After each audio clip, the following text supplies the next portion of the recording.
Miami Heat na problema sa magkasunod na talo. Erik Spoelstra frustrated. Pag-uusap ni Curry at LeBron lumabas at naglalaro ng basketball sa Pilipinas na walang suot na sapatos nag-viral sa NBA World at America. Ngunit bago ang lahat, kung gusto nyo ng matibay na running shoes, New Adidas Fashion, mabibili lamang sa halagang $1,299. Click lamang ang link sa comment section or bisitahin lamang ang tfen.com for more high-quality shoes. Ang Miami Heat ay natalo na sa kanilang ikapitong sunod na laban ngayong araw matapos dinurog sila ng Phoenix Suns sa kanilang home court. Ang 105-118 na pagkatalo ay lalo pang nagpapababa sa moral ng Heat roster na gumawa ng win now move para kunin si Terry Rozier noong nakaraang linggo at hindi pa sila nakakakita ng tagumpay sa kanilang bagong itsura sa lineup. Nagsalita ng tapat si Heat coach Erik Spoelstra tungkol sa mga paghihirap ng koponan at kung ano ang kailangan nilang gawin para maayos ang kanilang sitwasyon. Nasa butas tayo ngayon. Ang antas ng pangangailangan at pag-aalala ay lubos na mataas. Hindi namin ito nagagawa consistently. Hindi sapat, hindi matindi, kasama ang sapat na determinasyon sa mga bagay na dumadating sa iyo sa isang laro sa NBA. Kaya namin itong gawin sa ilang panahon at itaguyod ito. Kailangan naming lampasan ang hadlang na ito. Isang paraan o higit pa. Iyon ang aming itatrabaho ngayon, sabi ni Spoelstra. Si Spoelstra ay nagtanggol kasama ang kanyang mga manlalaro para sa kanilang kasalukuyang mga paghihirap habang binibigyang diin ang kahalagahan sa pagkapanalo bago lumala ng labis ang mga pagkatalo. Isinusumpa na namin, ginagawa namin ito at hindi ko ini-exempt ang aking sarili mula sa kahit ano. Kasama ako sa lahat nila ngayon. Kailangan naming magkaisa para mahanap ang mga solusyon, alamin kung paano namin makuha ang isang panalo. Iyan ang layunin ngayon. Ang Heat ay nahihirapang manatili sa mga laban kontra sa mga katunggali sa stretch na ito, na natalo sa Phoenix, New York, Boston, Memphis, Orlando, Atlanta at Toronto. Ang kanilang susunod na laro ay laban sa Sacramento Kings at ito ay kailangang makuha ng Heat na bumaba na sa number 7 sa East. Ang Miami Heat ay kailangang iligtas ang kanilang season sa pamamagitan sa pagpapadala ng isang pick at ang kanilang pinakamalakas na pwedeng i-trade na kontrata sa Hornets para kay Rozier. Praktikal na iniwan ng Heat ang kanilang sarili sa pagitan sa mga pangunahing target sa trade market. Ang mga magiging galaw na kanilang magagawa ay maaaring hindi ganoon kalaki at pwedeng hindi na magiging epektibo sa team na nag-aalanganin ngayon. Pinagmamalaki ng Heat ang kanilang pangsampo sa depensa, ngunit sila ay may pangkalahatang point differential. Isinuko nila ang 111.7 points bawat laro na pangpito sa NBA.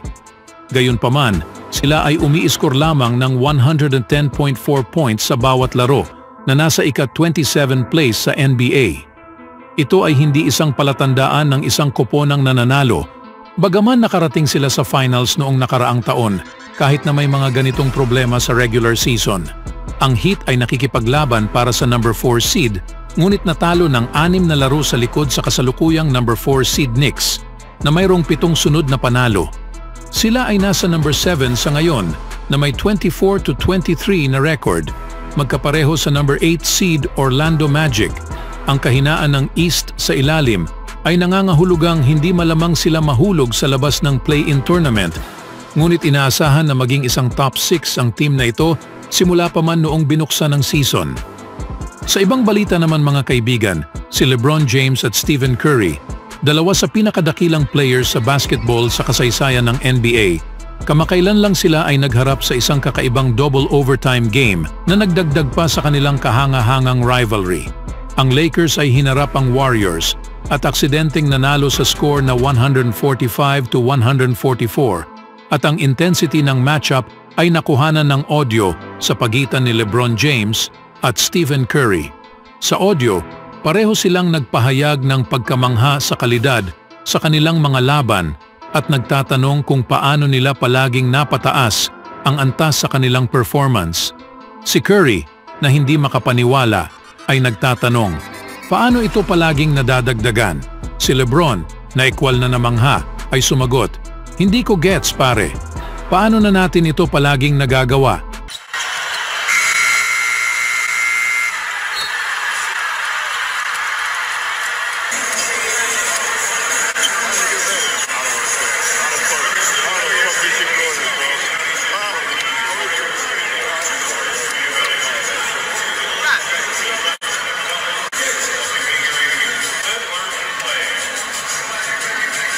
Ang pagpapakita ng parehong respeto at pagpapahalaga sa kahusayan ng isa't isa ay kitang-kita sa kanilang usapan.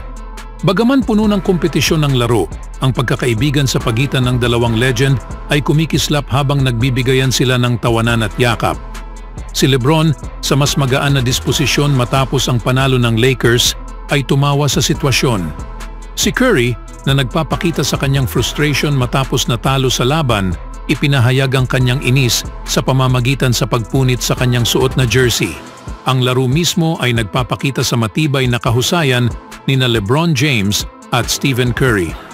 Si LeBron, sa kanyang ika-21 season, nakamit ang kanyang career high sa rebounds na may 20 at nakuha ang triple-double na may 36 points at 12 assists.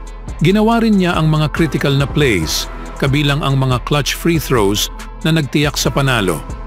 Si Curry, sa kanyang ika-15 na season, ipinakita rin ang kanyang kahusayan, nakapagtala ng 46 points na may kahangahangang shooting at playmaking.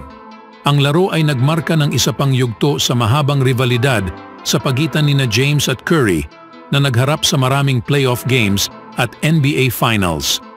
Bagamat naglaro ng 50 times, si Curry ang may bahagyang naging leading na may 27-23 series lead, kabilang ang 17-11 na record sa playoff matchups. Ang nakuhang audio ay sumasalamin sa kahalagahan sa kanilang competitive at respetadong relasyon na nagbibigay ng personal na dulot sa kanilang laban sa court.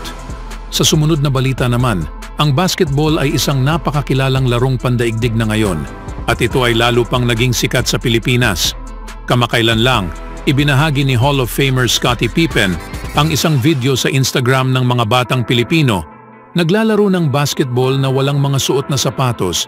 Maganda na makita ang ganitong uri ng pagsusumikap at sino ang makakapagsabi, baka isa sa mga susunod na basketball superstar sa buong mundo ay nagsisimula ng magsanay ngayon sa isang bukid sa Pilipinas. Bagaman marami ang interesado sa basketball sa bansa, wala pang manlalarong isinilang at lumaki sa Pilipinas ang nakakapaglaro sa NBA. May ilang may koneksyon sa bansa tulad ni Raymond Townsend na naging unang Filipino-American na naglaro sa liga nang siya ay madraft noong 1978 ng Golden State Warriors. Sa kasalukuyan, kilalang mga manlalaro na may dugong Pilipino ay sina Jordan Clarkson at Jalen Green. Si Kai Sotto ay halos naging unang lalaki na isinilang at lumaki sa Pilipinas na maglalaro sa NBA. Bagamat hindi siya na-draft noong 2022, nakakuha siya ng imbitasyon para sa 2023 Summer League mula sa Orlando Magic. Ang post ni Pippen ay agad na kumalat sa Instagram at nagbigay ng reaksyon sa mga fan ng NBA. Isang fan ang natuwa sa lugar kung saan naglalaro ang mga bata. Walang sapatos, mga ingay ng hayop, walang ibang iniisip, kundi ang tanging pagmamahal sa laro. Isang tao na galing sa US ang nagsabi na ito ang paraan kung paano siya naglalaro. Kung ikaw ay taga down south sa bukid, ito ang paraan kung paano kami naglalaro ng basketball. Isang fan ang nagsabi na matibay ang mga bata. Walang sapatos, matitibay sila. Isa rin ang pinuri ang kanilang dedikasyon sa paglalaro. Anong masasabi niyo mga kaibigan? So I gotta get through it, and the only thing I know is to love what I'm doing. Never give up, never slow till I finally prove it. Never listen to the no's, I just wanna keep moving. Keep my head up when I act, head up, that's a fact. Never looking back, I'ma keep myself on track.